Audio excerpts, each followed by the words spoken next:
Bendito sea el Señor. Hoy hay buenas noticias y damos gracias a Dios porque podemos volver a Él. Amén. Damos gracias al Señor la oportunidad de poder hoy compartir la palabra del Señor.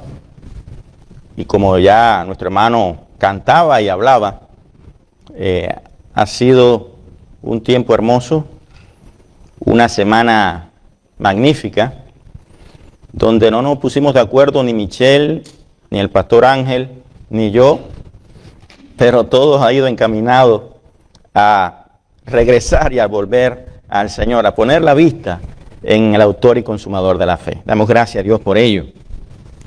Quiero también decir que a pesar de la variedad de predicadores que hemos tenido en esta semana, extrañamos a nuestro pastor. ¿Cuántos dicen amén?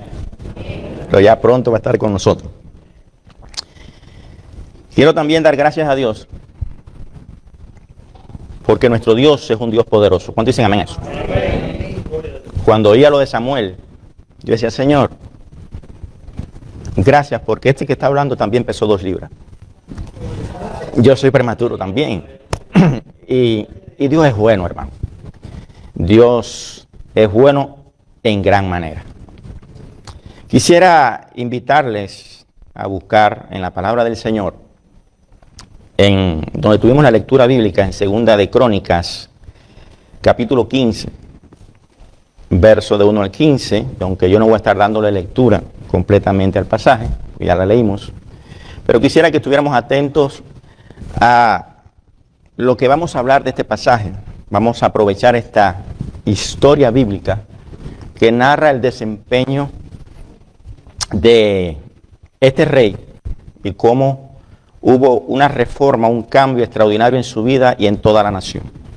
Quisiera aprovechar este texto para ilustrar lo que nosotros podemos hacer también hoy, al igual que este rey y esta nación. Pero antes quiero usar, para que usted se grabe un poco el mensaje, a veces usamos algunas cosas para fijar, usar un desafío. Voy a contarle, en la zona donde yo vivía, en la parte más oriental de Cuba, que pastoreamos, había una persona que tenía problemas mentales y se dedicaba a pedir limosna. Saben que los que son cubanos, que en Cuba no abunda mucho eso, o no abundaba mucho eso, pero en aquella época esta persona se acercaba con mucho cuidado a las personas y usaba este desafío. Se le acercaba y con voz bajita te decía, a que no eres hombre y me regala un peso. La gente se reía y otra, wow, tremendo desafío, aquí está, hay que tener valentía. Dicen, sé valiente. ¿Y qué? Y dame un peso. Yo quiero que hoy le digas al que está a tu lado, si es una mujer le va a decir, sé mujer, si es hombre, sé hombre. Y di, para así recordar, a que no eres hombre y regresas al altar. Dice el que está a tu lado.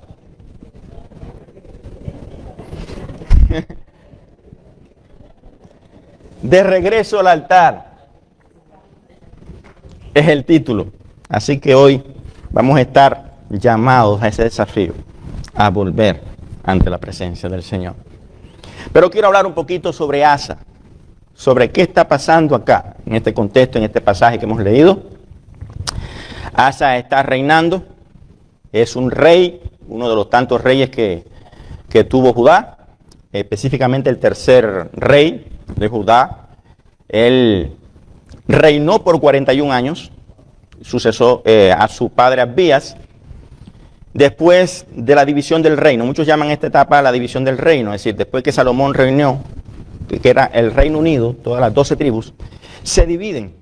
Y al norte se van las 10 tribus y solamente al sur queda Judá y Benjamín. Y es ahí donde Asa está reinando. Y algo interesante que habla acá es que cuando empezamos a ver la situación política, cultural, todo lo que está alrededor en este momento, no podemos decir que es muy bueno. es muy alentador. No es el mejor momento. Dice que no había paz por ningún lado. Había guerra, había pelea, una nación destruida trataba a otra persona, a otra nación, y no había paz en ningún lado porque Dios se había encargado, ¿qué? De herir con toda clase de calamidades, puesto que el pueblo no estaba mirando hacia dónde, hacia Dios. Habían descuidado el altar, habían descuidado la relación personal con ese Dios que le había libertado y que le identificaba. Pero ocurre algo interesante. ¿Qué le ocurre a este rey? ¿Qué le llevó a hacer cambios radicales?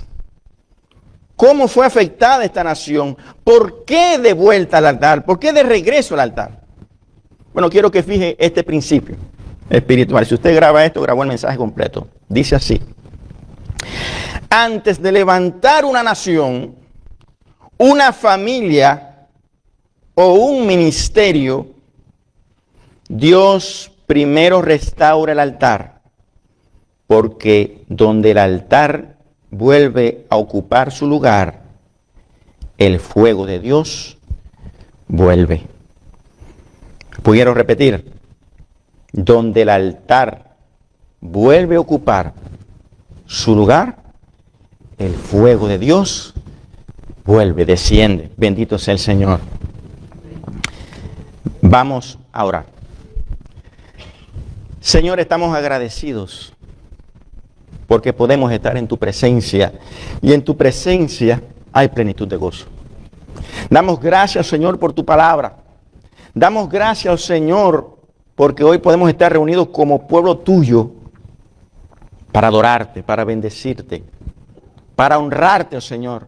Y te pedimos que a través de tu palabra, oh Señor, esté ministrando nuestras vidas de tal manera, oh Señor, que podamos salir de aquí llenos de ti, comprometidos contigo, deseosos, oh Señor, de regresar a ti. Úsame, oh Señor, como canal de bendición, y cada palabra que podamos decir, Señor, lleve el sello de tu aprobación. A ti damos la gloria, la honra y la alabanza. Amén. Hemos visto el contexto histórico, hemos visto qué está pasando, pero no le hemos dado respuesta. ¿Qué pasa con esta reforma? ¿Qué ocurrió?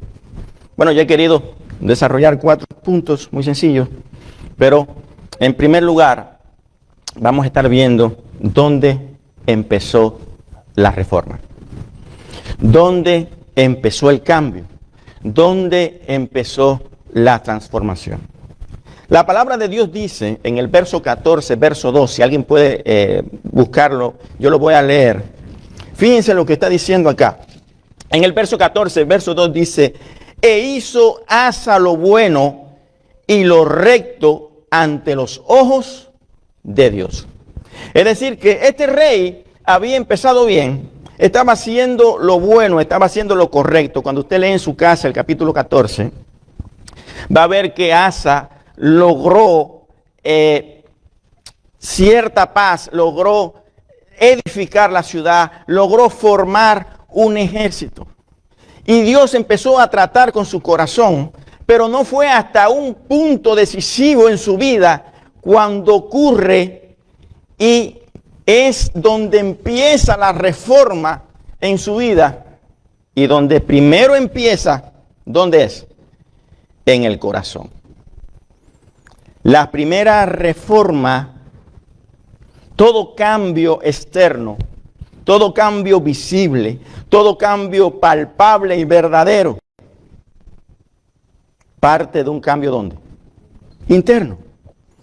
Dios cambia el corazón, las decisiones, las acciones y finalmente el entorno. El cambio comenzó en el corazón del rey Asa. ¿Por qué? En el capítulo 14, verso 9, voy a leer, oigan lo que está pasando, estoy usando esto para caer en el capítulo 15, y dice: y salió contra ellos Sera, etíope, con un ejército de 1,000,000 de hombres y 300 carros, y vino hasta Maresa. Entonces salió Asa contra él, y ordenaron la batalla en el valle de Cefata, junto a Maresa. Y clamó Asa a Jehová, su Dios, y dijo: oh Jehová, para ti no hay diferencia alguna en dar ayuda al poderoso o al que no tiene fuerzas. Ayúdanos, oh Jehová, Dios nuestro, porque en ti nos apoyamos y en tu nombre venimos contra este ejército. Oh Jehová, tú eres nuestro Dios, no prevalezca contra ti el hombre. ¿Cuándo empieza la verdadera reforma? ¿Y dónde? En el corazón de Asa. Porque cuando un corazón está dispuesto, ahí empieza el cambio. ¿Cuándo un corazón está dispuesto? Precisamente cuando hace lo que hizo Asa. Asa vio y rindió su corazón al Señor. Y en esta declaración, en esta oración está diciendo: Señor, tú sabes que yo no puedo. Cuando nuestro corazón, cuando nuestros labios expresan que solo no podemos y rendimos nuestra vida al Señor, reconocemos su grandeza, su poderío, su dependencia de Él, ahí empieza el cambio. Es importante destacar, hermanos, que Asa tuvo que reconocer que él solo no podía. Un corazón dispuesto es aquel que ama más a Dios que todo lo que puede perder. Un corazón dispuesto y empieza la reforma es aquel cuando ese corazón confía más en Dios que en todo lo que se posee. Tanto en la clase de pastor como en la canción, vemos la tendencia que nosotros siempre tenemos de que hacer las cosas porque por nuestra propia fuerza. Pero si queremos un cambio sustancial, si queremos poder, autoridad, unción, si queremos un avivamiento, ¿cuántos quieren eso? ¿Cuántos quieren eso en verdad? Entonces hay que tener un corazón dispuesto. Entonces hay que decir: Señor, no puedo. Toma toda mi carga, toma mi familia, toma todo lo que soy, toma todo, porque yo solo no puedo. Reconozco la dependencia que tengo de ti. No me apoyo en nada, solamente en ti. Y cuando Asa hizo esto, entonces el corazón de Asa se volvió fértil de tal manera, y ahí caemos al segundo punto, es que hay un impacto poderoso de la palabra profética. En segundo lugar, no solamente regresar al altar es tener un corazón dispuesto, sino que hay que tener un corazón que sea impactado por la palabra de Dios. Leemos en el texto del capítulo 15, dice que Asa oyó las palabras del profeta. Esta persona pudo escuchar la palabra del Señor porque había un terreno fértil. Y esta palabra dice en el verso: y cuando oyó Asa las palabras del profeta Azarías de Obed, cobró ánimo. Y usted dirá: bueno, cobró ánimo. ¿Qué significa cobró ánimo? Aquí significaba mucho. Porque el hacer la reforma que hizo Asa, que describe el texto, había que tener ánimo. Había que despertar valentía. La palabra del Señor despertó, la palabra del profeta despertó en Asa valentía para hacer los cambios que tenía que enfrentar. Y usted dirá: ¿cuáles son los cambios? Bueno, habían tremendos cambios. Tuvo que enfrentarse a la familia, porque su mamá, Maaca, era la representante y lideraba ciertas prácticas paganas, y él la destituyó. Para enfrentar a la familia hay que tener ¿qué? Valentía. Pero no solamente tenía que cambiar toda ese conjunto de temas sincrético y religioso, de todas las prácticas paganas que está enfrentando, que vamos a explicarlo un poquito más adelante.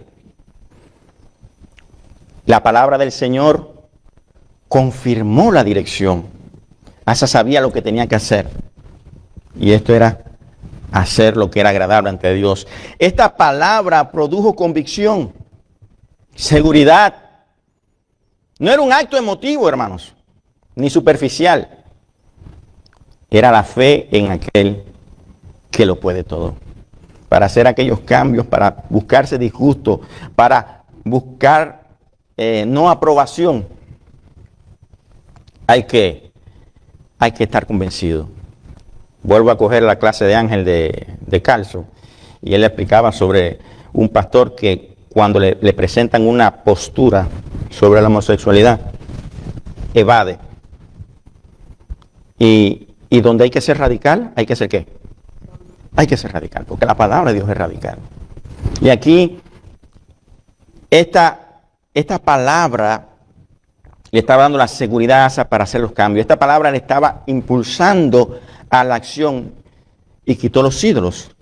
Reparó el altar, hizo pactos, renovó comunión espiritual, etc. Ahora, todo esto lo hizo posible la palabra del Señor. El impacto de la palabra de Dios en la vida de Asa.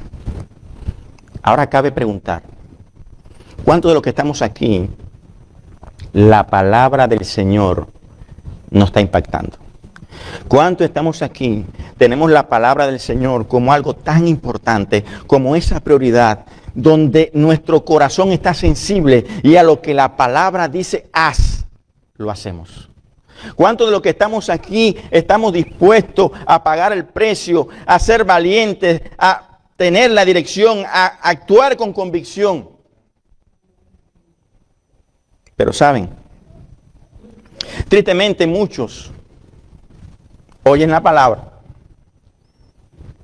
y pocos reforman sus vidas. Porque ¿saben lo que pasa? Solo se quedan en escucha y no pasan a la acción radical. Porque, hermanos, digo radical, ¿por qué? Porque con Dios no hay obediencia a medias. Con Dios no es cumplir un 90% y un 10% lo que yo quiera. Con Dios no es hacer esto que me cuadra y dejar de hacer aquello. Ser afectado por la palabra, ser movido por la palabra, amar la palabra, volverse al altar, es rendirse por completo en obediencia. Ahí es lo que marca la diferencia. No solamente en escuchar, sino en poder obedecer. Vemos que en este desempeño, Dios trató con Asa, con su corazón. Esto lo llevó a escuchar la palabra del Señor afectó su vida y rápidamente pasó ¿a qué? A la acción. ¿Cuál fue la acción? Bueno, vamos a coger la ilustración de que está acá en el pasaje para poder explicarlo. La acción, en primer lugar, es remover todo lo que ocupa en el lugar de Dios. Dice el verso 8, después de cobrar ánimo, la primera acción que dice, ¿cuál es? Y quitó los ídolos abominables de la tierra de Judá y de Benjamín y de las ciudades que él había tomado en la parte montañosa de Efraín. Hasta ahí. La acción primera que él toma es de quitar ¿qué? Los ídolos. Eliminó los ídolos y las prácticas paganas, las imágenes de Acera, de Baal, los postes de Acera, la prostitución ritual. Y quizás usted escuche eso, bueno, el rey podía, pero fíjense, que al él enfrentar el quitar los ídolos, al pasar a la acción de obediencia a Dios y agradarle lo que él es, era una jugada peligrosa. El pueblo tenía la costumbre de tener prácticas paganas que ya formaban parte de la identidad. Se habían contaminado tanto que formaba parte de la identidad de ese pueblo. Habían lugares donde por donde quiera hacían cultos. Los postes de acera eran árboles y lugares donde se hacían se marcaban para la deidad, para traer adoración. Y la prostitución ritual era algo terrible. Consistía en que se dedicaban prostitutas al templo y los llamados sodomitas para que tuvieran sexo en el templo, y era una práctica para el pueblo.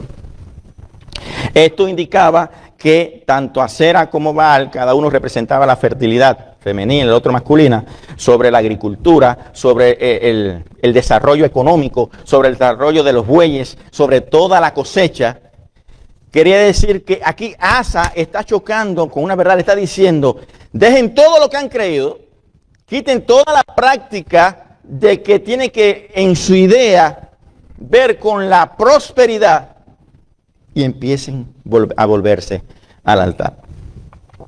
Si hoy alguien se nos acerca y nosotros tenemos un negocio próspero, hacemos cualquier cosa, nuestro pensamiento es de prosperidad en un sentido, y se nos acerca alguien a decirle, no, deja todo eso, que esa no es la verdadera prosperidad, yo pienso que en muchos no aceptaríamos tan fácil, ¿verdad?, el cambio.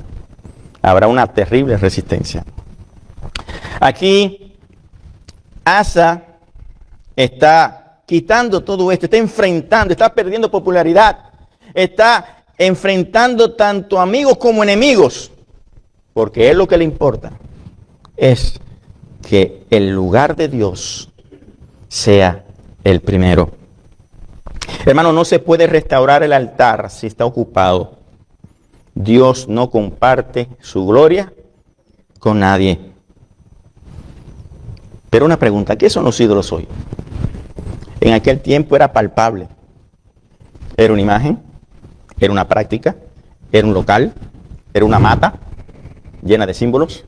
Pero hoy, ¿cuáles son los símbolos? ¿Cuáles son los ídolos, perdón? ¿Cuáles son aquellas cosas que sutilmente está quitando el primer lugar de Dios y te está volviendo una persona que en vez de regresar al altar, lo estás descuidando? Hay muchas cosas que pudiéramos mencionar aquí. Nótese que este rey comenzó haciendo lo bueno, pero él determinó y dijo, yo estoy haciendo lo bueno y hago lo bueno ante los ojos del Señor, pero no es suficiente. Yo tengo para agradar a Dios, para ser obediente, para recibir el favor de Dios, yo tengo que quitar los ídolos. Y hoy puede ser el orgullo. El orgullo te puede separar y puede volverse un ídolo. El orgullo de reconocer que necesitas de Dios. El orgullo que te impide perdonar. El orgullo que te hace tener diferencias familiares y sociales. Puede ser el dinero. Puede ser tu trabajo.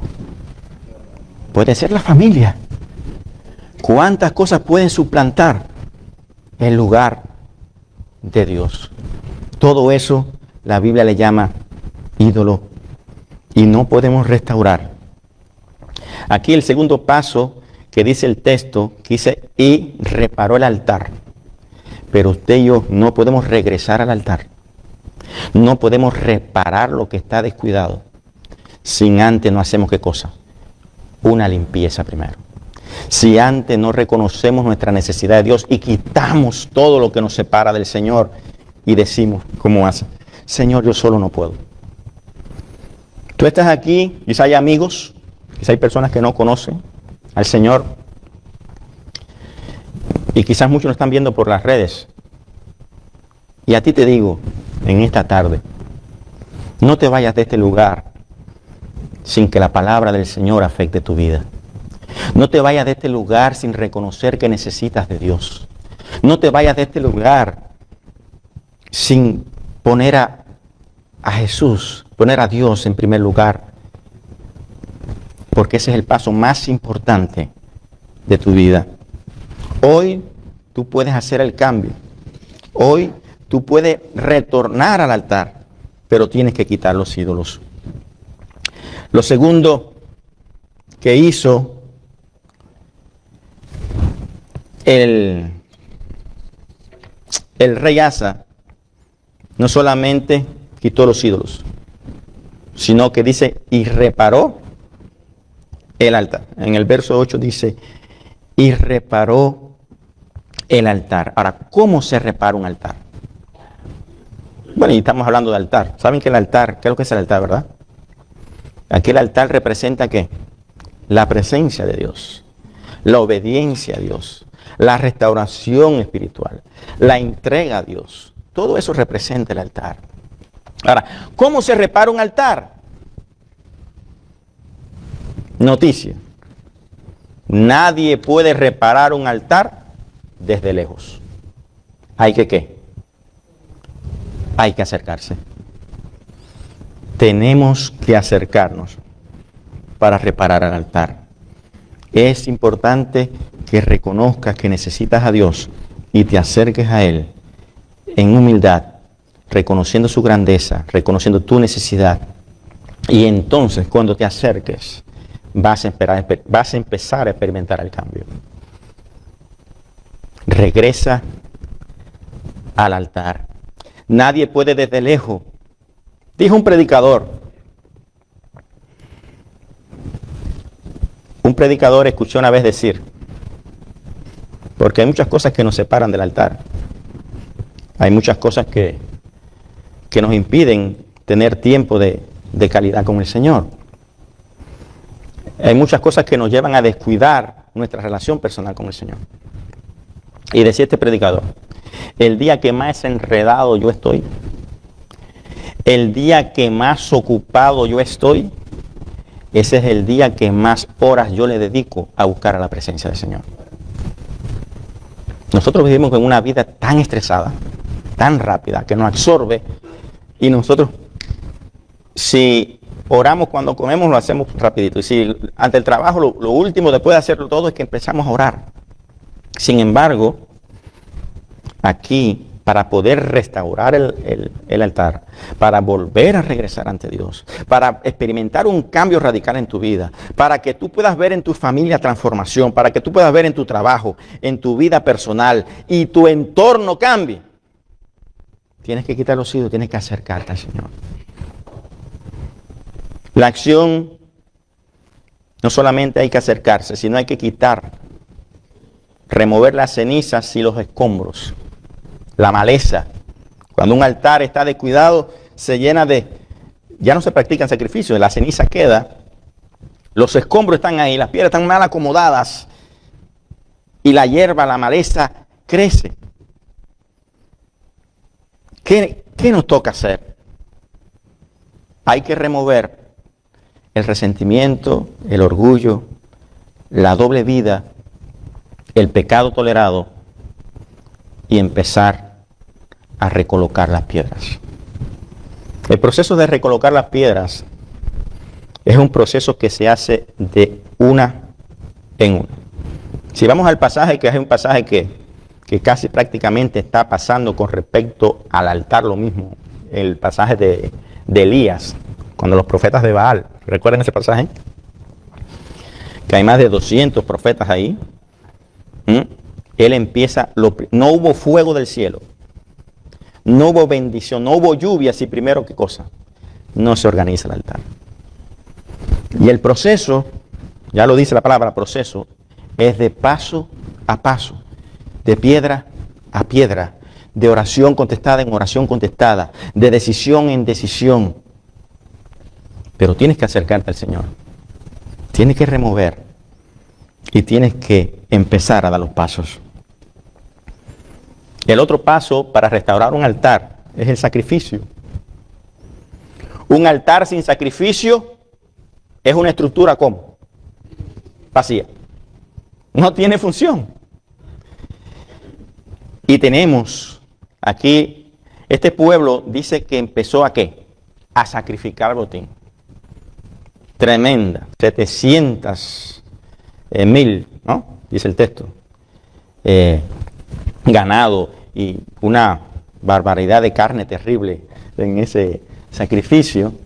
Pero aquí lo interesante no es la cantidad de carne. Aquí lo interesante es, hermanos, que para restaurar el altar, para acercarnos a Dios, siempre va a costar algo. Siempre va a costar sacrificio. Siempre va a ser demandante. Siempre va a pedir a morir el yo, a rendir mi voluntad y poner al Señor, poner a Jesús como el centro de nuestras vidas. Estos fueron los pasos que hizo el rey Asa. Luego de hacer todas estas cosas, de acercarse, de limpiar los ídolos, acercarse, remover las piedras, organizar todo y ofrecer el sacrificio, luego vino el fuego. El fuego no es más que la presencia de Dios, el avivamiento, la paz, la unción. Hermanos, el fuego de Dios cae donde el altar ha sido restaurado. ¿Y cuál fue el resultado de regresar al altar? ¿Qué fue lo que llevó a esta nación? Lo llevó a hacer esta acción. Dice el pasaje que fueron convocados todos. ¿Hicieron qué cosa? Hicieron un juramento. Y ese juramento lo habían hecho ¿cómo? Dice, con alegría, con voces de júbilo. No era un juramento a punta de pistola. Era un juramento donde ellos reconocían que estaban alejados de Dios, que necesitaban regresar, necesitaban renovar su relación con Dios. Y de ahí en adelante, otra fuera la historia para Judá.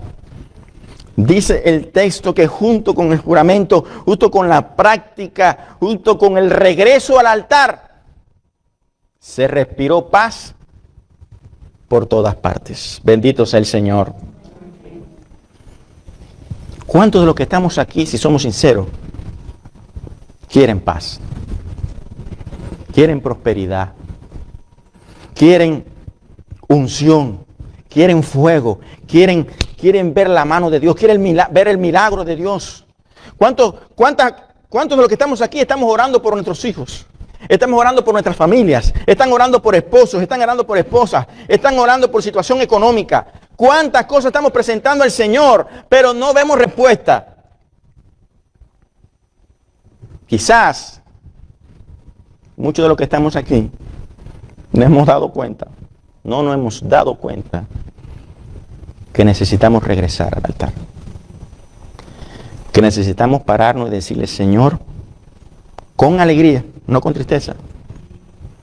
Decirle, Señor, yo reconozco que te necesito. Yo reconozco que el ejército que viene hacia mí es grande. Yo reconozco que con esta situación no puedo. Yo reconozco, Señor, que tú tienes el poder y la autoridad para hacer los cambios. Empieza a acercarte al altar. Yo quisiera pedirle al grupo de alabanza que cante un coro, que yo quiero que en esta tarde el desafío para ti es que tú regreses al altar. Si que hay una vida que no conoce a Cristo, el regresar al altar es reconocer tu debilidad, reconocer que necesitas de Dios y que solamente en Él hay salvación. Y solo si le pones a Él en primer lugar, entonces solamente así puedes ver los cambios. Puede hacer posible que Dios transforme tu vida, tu familia, tu entorno y toda la nación. ¿Cuántos quieren ver eso?